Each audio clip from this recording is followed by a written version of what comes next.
The war had started but 2 days ago. No more, no less. And it was a marvel of the most distorted and horrific way. A tragedy on fast forward. The people of the pleasure world of Bliss were simply not prepared for what was happening to them, to their world, to their entire existence, let alone so swiftly. All had been a never-ending halcyon summer on Bliss. Its ancient structures were thought to control and regulate the atmosphere somehow, for it was always raining at night, but gently, always crisp in the morning, with dew glistening on every branch's leaf and every flowering petal. There was a constant gentle breeze, and the regular but infrequent storms were so displaced as to cut the heat and provide a spectacle, but there was never a hurricane or twister, never a tsunami or quake. It was a perfect idyll. And it had been this way since before the coming of the Imperium, and it remained such for thousands of years. The population, despite the fecundity of the soil, was always kept artificially low. Excess population was shipped away. Some say to the armies of the Astra Militarum. Some say to darker purposes that involved the word starch. But nobody knew for certain, and no one really cared to ask. Although the life of the menials on this world was far from perfect, it was a world different to that of most hivers. A thing that was touted often and loudly by the fops who ran hospitality. Groomed to within an inch of their lives, none rose and left their apartments without at least 3 hours of pampering and preening, to coax the very best vision of themselves possible. Hospitality spoke directly to the dignitaries, generals, admirals, nobles, and officials that used this world as a playground.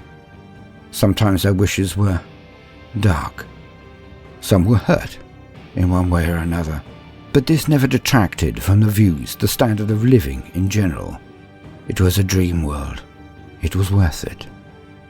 When ships arrived out of the Mandeville Point unannounced, none were too concerned initially. It would probably be an admiral taking a detour for a day or two of relaxation before a new campaign. The astropathic choir had been even less dependable than usual, or since the rent-across space had blurted into existence, but only those in the highest of positions knew what it was, or even knew of its existence at all. When the vessels got within Auspex ranges, the stomach-churning terror began. Word somehow slipped out of the command staff, so lax were they on this world, and fear ripped around the world. For the ships that were coming were covered in buboes and pustules, were of ancient design and model, decrepit seeming, and there were battle barges.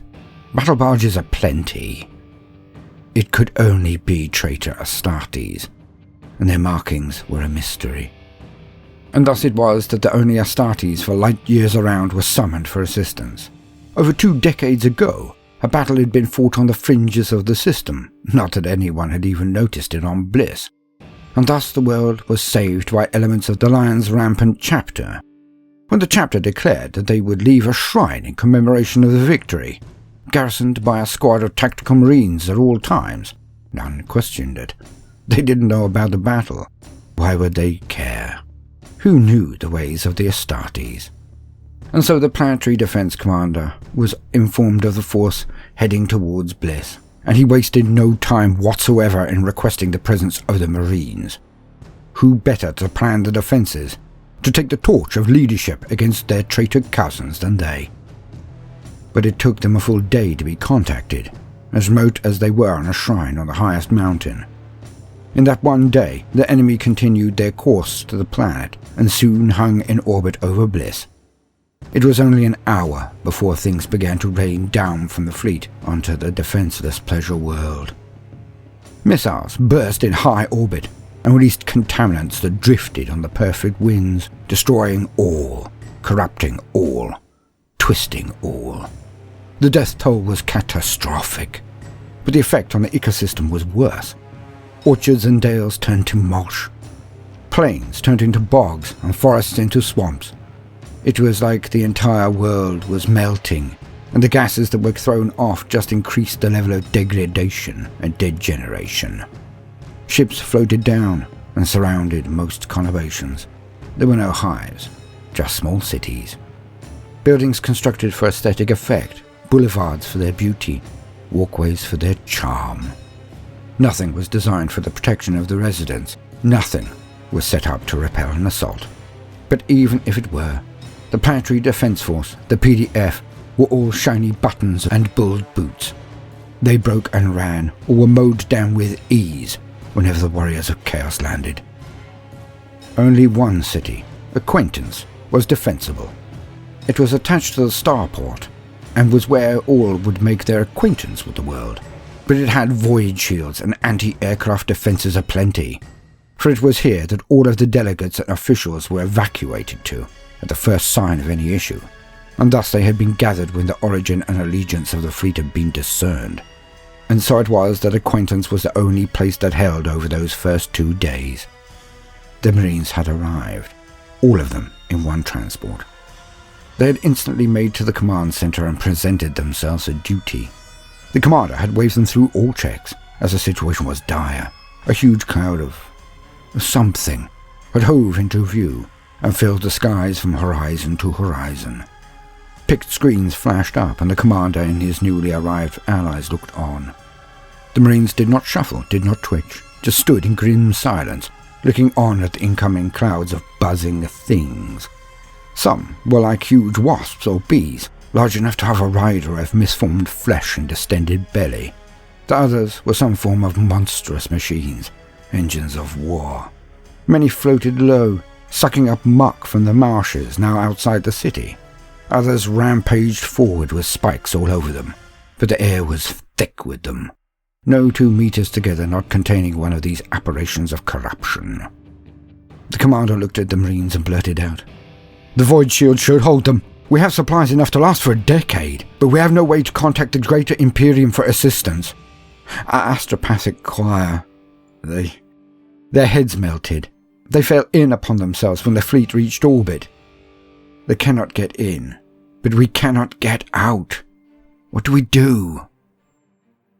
The lead Marine, a sergeant by his markings, took 1 step toward the screen, seeming to look into it and be lost in his own thoughts, evaluating. He then turned and simply nodded over the shoulder of the commander to his colleagues. As one, they turned around and unslung their bolters in one smooth action, and proceeded to execute the deck officers. One of them secured the door closed and languidly watched as the last of the officers were slaughtered, each exploding as bolt rounds punched through their chests and exploded from within. Fountains of blood sprayed every inch of the control room, and in less than 6 seconds it was over. The commander, alone, was left alive. He bent to his knees and put his arms over his head, crunching into a ball when the first deafening signatures went off. He stayed huddled down there until the sergeant slowly gripped the back of his neck and lifted him off the floor. His arms still over his head, but his legs now dangling down like a toy. The sergeant went to the control panel and took the commander's hand and placed it on a pad. When it made a sound, he then took the arms of the officer and snapped them. Screaming issued from the mortal's mouth, but the Marine, still silent, put one of his hands on the top of his head and pulled his eyes wide open before putting his face in front of the retina scanner. Another bleep went off. Then the Marine slowly leaned down and pushed the button with his elbow, then turned and lifted the commander so he could not avoid the screen, could not stop seeing as his eyes were held open, could not stop whimpering as his arms, his twisted and broken arms, flapped into his body. He saw it all. The void shields slowly flicker, then die. Then the crowds of Bloat and plague drones were let loose. Thousands of them. Some flew down and sprayed all below them with a rancid, feculent green pus, like muck spewers. Everyone and everything they touched was instantly covered in pustules and twisted with contagion. Some had huge wheel drums covered in spikes that they used to fly into the milling and screaming masses who had come to see the spectacle, thinking themselves safe behind their shields. They ripped and tore apart so swiftly, it was like throwing people into a chipper, sprays of blood, bones and sinew creating a rancid carpet in their wake. The plague drones descended like a feeding frenzy and ploughed into the crowds, while their riders decapitated any who tried to stand against them. It was all over within an hour, as the drones of various types carled all before them. The gates were knocked in by fire from the plague-burst crawlers that had been moving up under the cover of the drones. In marched Death Guard, who then slowly, methodically, and without clemency or mercy, went into each and every building and dragged the screaming innocents out to be fed to the drones. The commander was left without air. His lungs burned from the screaming and the emotional pain. When there was nothing left of him, not even sobbing, the Marine snapped his neck. As he did so, he discarded the refuse, and then knelt and took off his helmet, the tattoo of a hydra clearly snaking up either side of his face. For they had waited for a score of years. They had waited for their time. And this was it. Job done. Their master would now arrive and take the tally of this world to begin the event. Now the crusade could begin. For what endeavour of this magnitude could begin without a suitable sacrifice?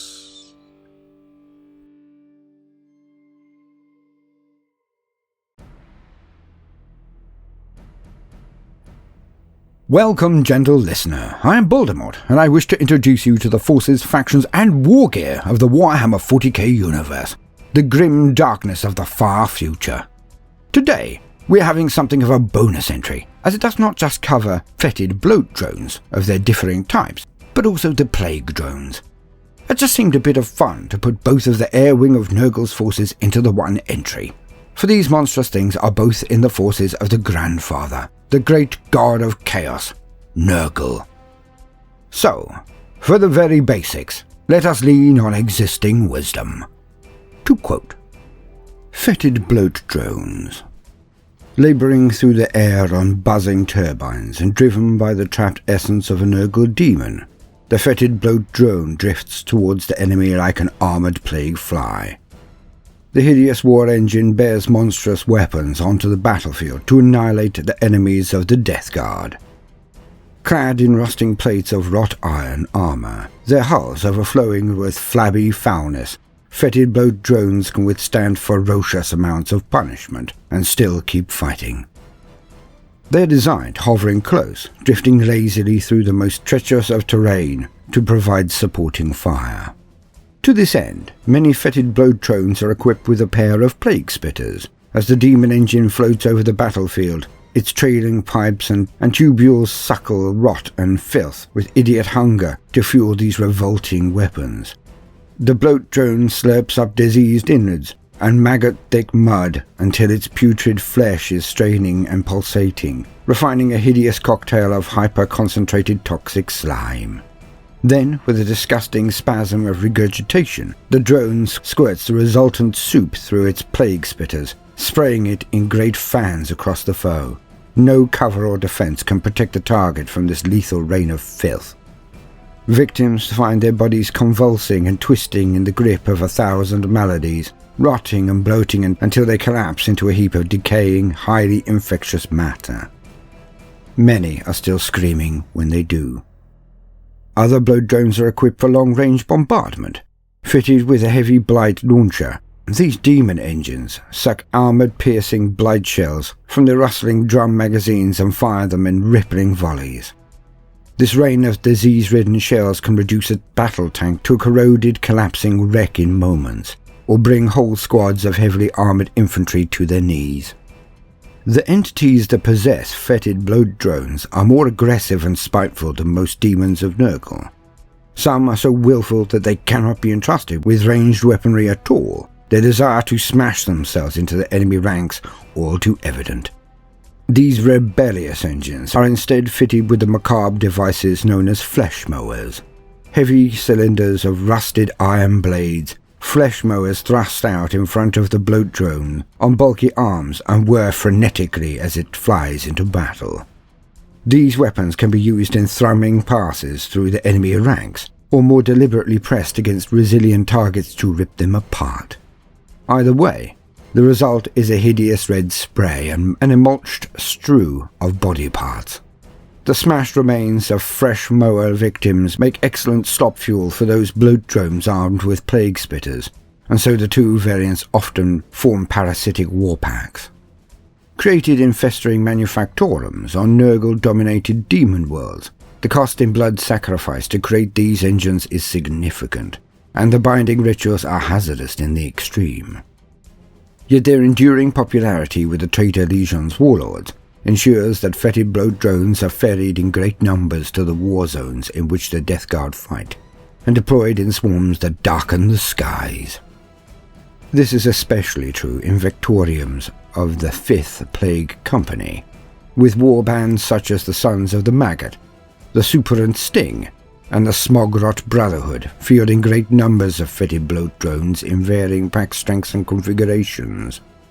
These airborne attack waves featured strongly during the opening battles of Mortarian's creeping Doom offensive against Ultramar, descending upon the enemy like flies onto a corpse before butchering and feasting upon their victims. Plague drones. A terrible thrum of insectile wings fills the air as the plague drones descend. High-ranking plague bearers riding atop monstrous rotflies, these demonic airborne cavalry hit the enemy lines like hard-swung wrecking balls, bowling warriors over with their sheer stinging bulk. Hairy limbs scrabble, ripping through flesh and cracking bone. Needle proboscis punch through armoured joints and eye lenses to inject diseased acids into their victims. Revolting mouthparts gape and suck as they envelope the heads of screaming warriors, slurping them down like sweetmeats. Meanwhile, the demonic riders hack at their victims with plague swords, and hurl infernal death's heads into the foe's ranks to engulf them in billowing clouds of plague spores and sickness. Such an onslaught is enough to break the spirit of even the most well-dug-in opponents, and has been known to turn the flank or break the centre of entire enemy battle lines. Though few know the truth of this, rotflies are, in fact, metamorphosed forms of beasts of Nurgle who have given in to spite and despair. Over thousands of years, even the simple joy of beasts of Nurgle can be soured by their playmates' unwillingness. A seed of discontent takes hold within some, a canker of bitterness and disillusionment that grows with every fresh rejection. Should such a doubting beast be slain and banished back to Nurgle's garden, it will slump into the muck and filth with a resigned sigh and give in to its misery. A thick cloud of Nurgle's fattest flies descend upon the desolate beast, cocooning it against the unfairness of the galaxy. And within this thick pupa, a strange transformation takes hold. A bloat rotfly rips its way free, fully formed and driven by all the hate and cruelty that soured the beast of Nurgle's simple heart. These foul beings can fly at prodigious speeds, absorbing ferocious amounts of firepower, and dole out hurt in great measure. They are greatly valued by the Death Guard, who offer up rich sacrifice in the hopes of conjuring these monsters to their side. Speed and maneuverability are one of the few weaknesses the Death Guard suffer, and their ruling champions can find many strategic roles for a pack or two of plague drones. Intercepting and destroying enemy flanking forces or scouts, launching swift strikes against vulnerable foes, intercepting airborne threats or rushing to reinforce weakness in the Death Guard lines. Plague drones make for versatile and powerful allies. Their riders are haughty, however, for they are highly placed amongst Nurgle's demon legions, while their steeds hate all mortals no matter their origins. As such, the Death Guard can only hope that the plague drones they have summoned will act according to their plans, rather than following their own whimsy wherever they please. End quote.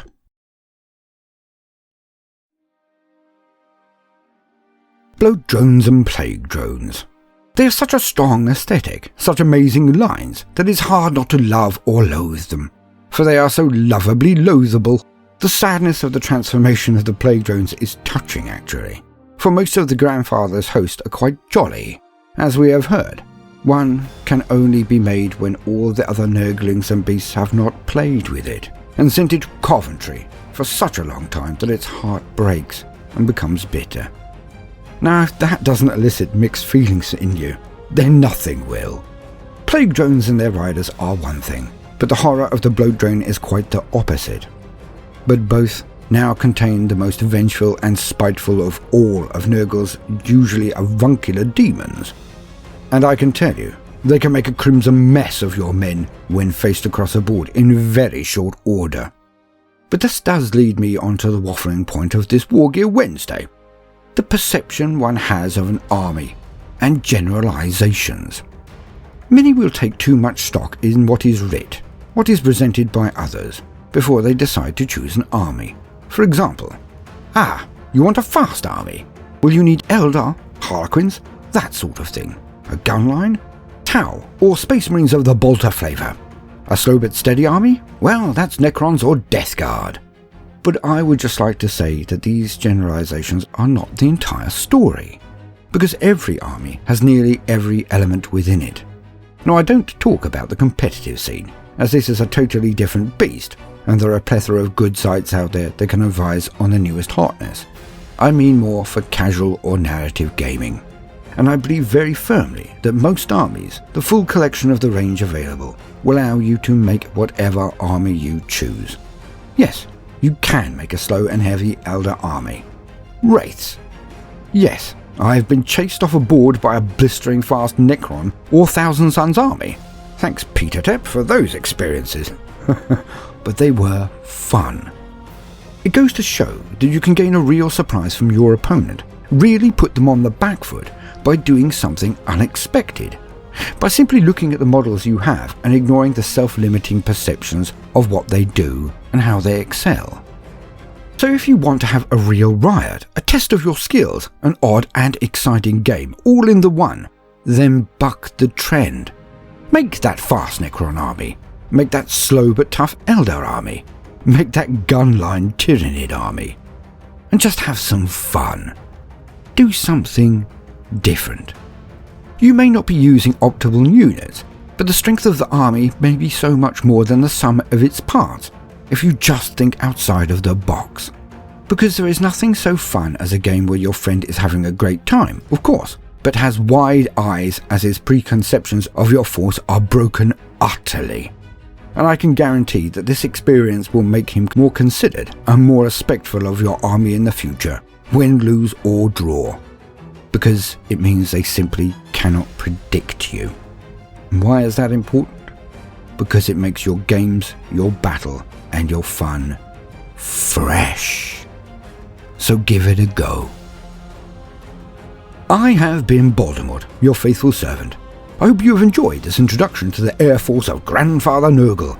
If so, then please consider liking and subscribing. If you do, then hit the notifications button, as I would not want you to miss out. Now, no matter what you do today, do try to make some time for fun. Toodaloo.